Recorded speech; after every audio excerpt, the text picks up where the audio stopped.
Hi అండి. అందరికీ నమస్కారం. Welcome to my channel.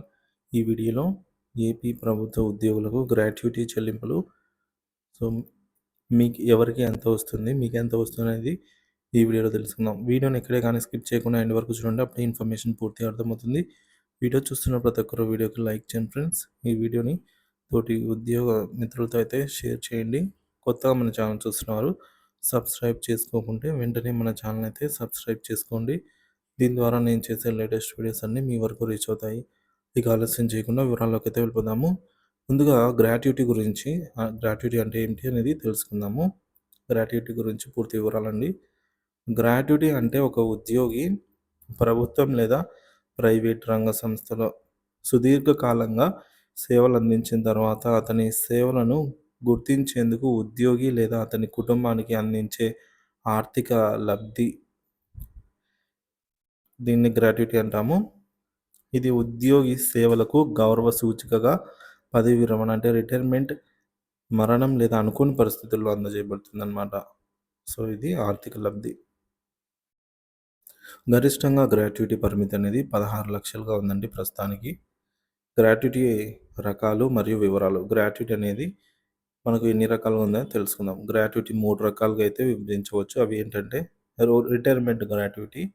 ఈ గ్రాట్యుటీ పదవి విరమణ చేసిన ఉద్యోగి కనీసం 5 సంవత్సరాల సేవాకాలం పూర్తి చేసిన తర్వాత మంజూరు చేయబడుతుంది.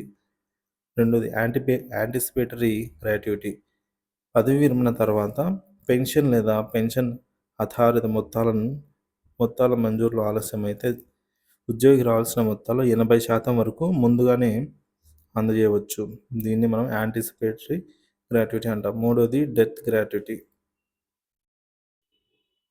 ఉద్యోగి మరణించినప్పుడు ఆయన కుటుంబానికి గ్రాట్యుటీ మంజూరు చేయబడుతుంది. ఈ రకం గ్రాట్యుటీకి కనీసం 5 సంవత్సరాల సర్వీస్ నిబంధన అనేది ఏమీ ఉండదు. సో, ఎటువంటి నిబంధన అనేది లేదు. సో, మంజూరు చేయబడుతుందన్నమాట. నిబంధనలు: 1 సంవత్సరం లోపు సర్వీసు ఉంటే సేవను 3 సంవత్సరాలుగా పరిగణిస్తారు. 1-5 సంవత్సరాల సర్వీసును 9 సంవత్సరాలుగా పరిగణిస్తారు.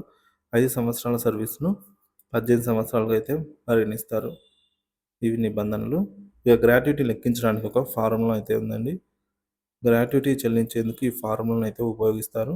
Gratuity is equals to basic pay plus మనకు డిఏ అండి.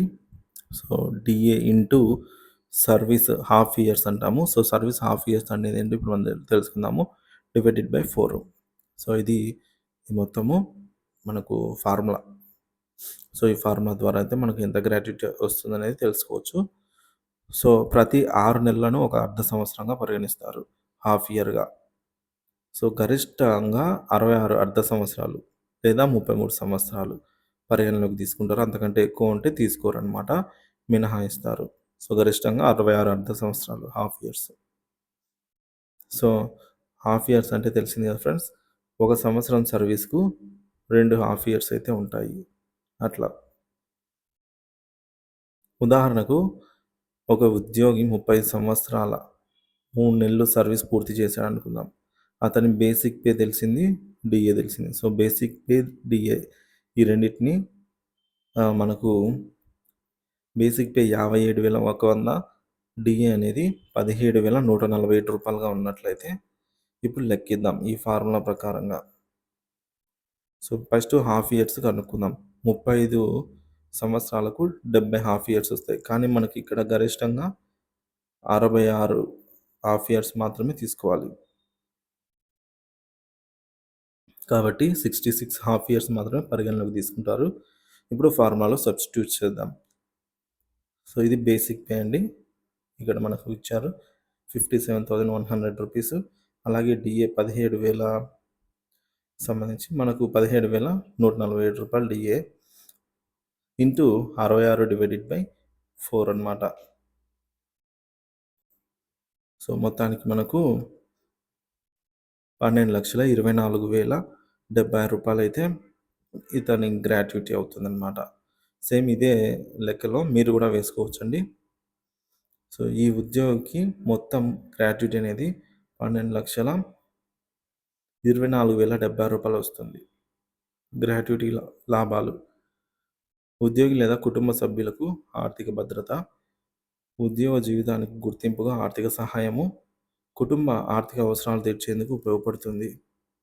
గ్రాట్యుటీ కోసం ముఖ్యమైన ఆర్థిక లబ్ధి, గ్రాట్యుటీ లెక్కింపు సులభమైన ఫార్ములాతో లెక్కించవచ్చు. ఈ విధంగా ఇందాక చేసినట్లుగా సరైన లెక్కింపులు మరియు నిబంధనలను తెలుసుకోవడం ద్వారా ఉద్యోగులు తమ హక్కులను సద్వినియోగం చేసుకోవచ్చు.